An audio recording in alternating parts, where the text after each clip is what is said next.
वो सिकंदर जो आधी दुनिया जीत चुका था, उसकी तलवार के आगे बड़े बड़े सम्राट घुटनों पर आ गए थे। लेकिन जब वो भारत की धरती पर पहुंचा तो उसे पहली बार डर महसूस हुआ, एक ऐसे लड़के से जो न तो राजा था, न ही उसके पास कोई विशाल सेना थी, लेकिन उसकी आंखों में आग थी, इरादों में तूफान था और नाम था चंद्रगुप्त मौर्य। ये कहानी है उस सिकंदर की जो अपराजेय था, लेकिन भारत की मिट्टी ने उसे घुटने टेकने पर मजबूर कर दिया। सिकंदर जब भारत की ओर बढ़ा तब वह एशिया और यूरोप के कई हिस्सों को रौंद चुका था। उसके रास्ते में जो आया वो मारा गया, जो खड़ा हुआ वो कुचला गया। फारस से लेकर मिस्र तक उसकी तलवार की धार से खून की नदियां बह चुकी थीं। मगर भारत उसके लिए सिर्फ एक और युद्ध भूमि नहीं थी, ये वो धरती थी जहां ज्ञान, रणनीति और वीरता ने एक अलग ही परिभाषा गढ़ रखी थी। पौरव राजा पोरस के साथ उसकी लड़ाई तो प्रसिद्ध है, लेकिन उससे भी बड़ा डर उसने चंद्रगुप्त मौर्य के नाम से महसूस किया।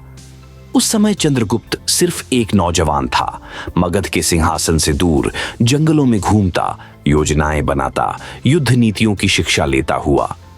चाणक्य उसका गुरु था और चाणक्य की दृष्टि में यही बालक वह चिंगारी था जो एक दिन पूरे भारत को जलाकर अखंड साम्राज्य की ज्वाला में बदल देगा। चाणक्य जानता था कि सिकंदर भारत को गुलाम बनाने आया है, मगर भारत की आत्मा को कोई गुलाम नहीं बना सकता। इसलिए उसने चंद्रगुप्त को तैयार करना शुरू किया। सिकंदर ने सबसे पहले पंजाब पर हमला किया, जहां राजा अंभी ने बिना लड़े ही उसकी अधीनता स्वीकार कर ली।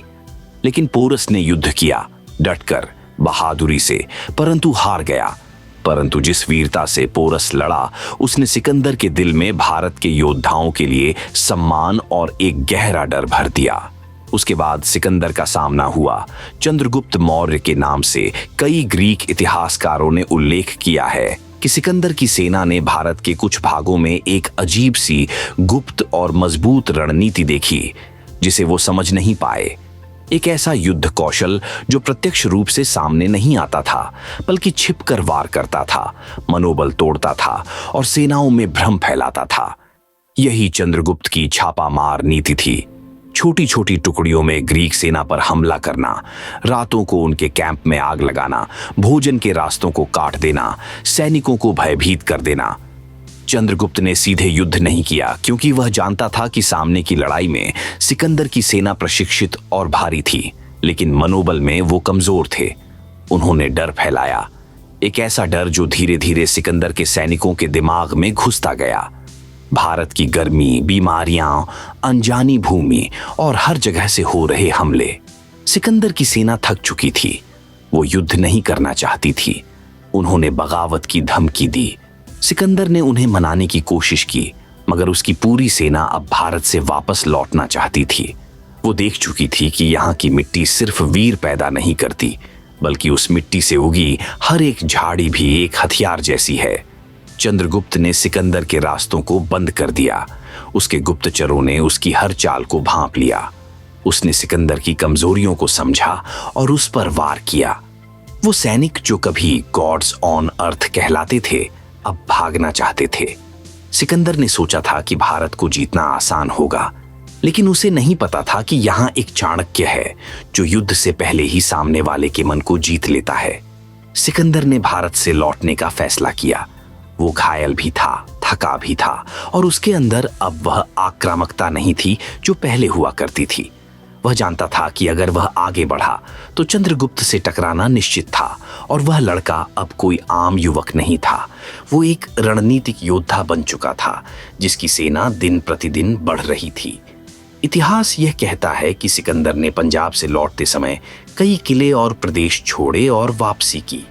कुछ ग्रीक स्रोत यह भी बताते हैं कि सिकंदर ने चंद्रगुप्त से मिलने की इच्छा जताई थी, परंतु वह संभव न हो सका। सिकंदर वापस तो चला गया, लेकिन चंद्रगुप्त मौर्य वहीं से भारत के एकीकरण की यात्रा पर निकल पड़ा।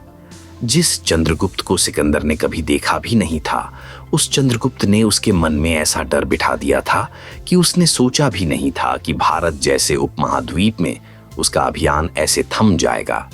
उसके जाने के बाद चंद्रगुप्त ने नंद वंश को हराया, मगध पर अधिकार किया और मौर्य साम्राज्य की नींव रखी। वो सम्राट बना जिसने पहली बार पूरे भारत को एक सूत्र में पिरोया। वो सम्राट जिसने चाणक्य के साथ मिलकर भारत को वह गौरव दिलाया जो आज भी इतिहास की सबसे महान गाथाओं में से एक है। चंद्रगुप्त से सिकंदर क्यों डरता था?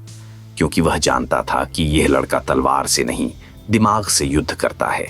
वो जानता था कि यह युवक अगर सम्राट बन गया तो उसका साम्राज्य नहीं बचेगा।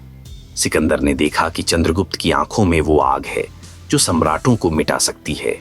उसकी चालें, उसकी योजनाएं, उसकी दृष्टि, सब कुछ एक सम्राट से भी अधिक था। सिकंदर ने कई युद्ध लड़े पर चंद्रगुप्त से नहीं, क्योंकि उससे पहले ही वह उसकी रणनीति से हार चुका था। ये कहानी सिर्फ भारत और ग्रीस की नहीं, ये उस आत्मबल की कहानी है जो एक सामान्य से लड़के को इतिहास का सबसे बड़ा सम्राट बना देती है। चंद्रगुप्त सिर्फ एक योद्धा नहीं था, वह एक विचार था जो आज भी जिंदा है। और सिकंदर, वो चला गया हार कर नहीं, डर कर, क्योंकि भारत को जीतना आसान नहीं और चंद्रगुप्त को हराना असंभव था।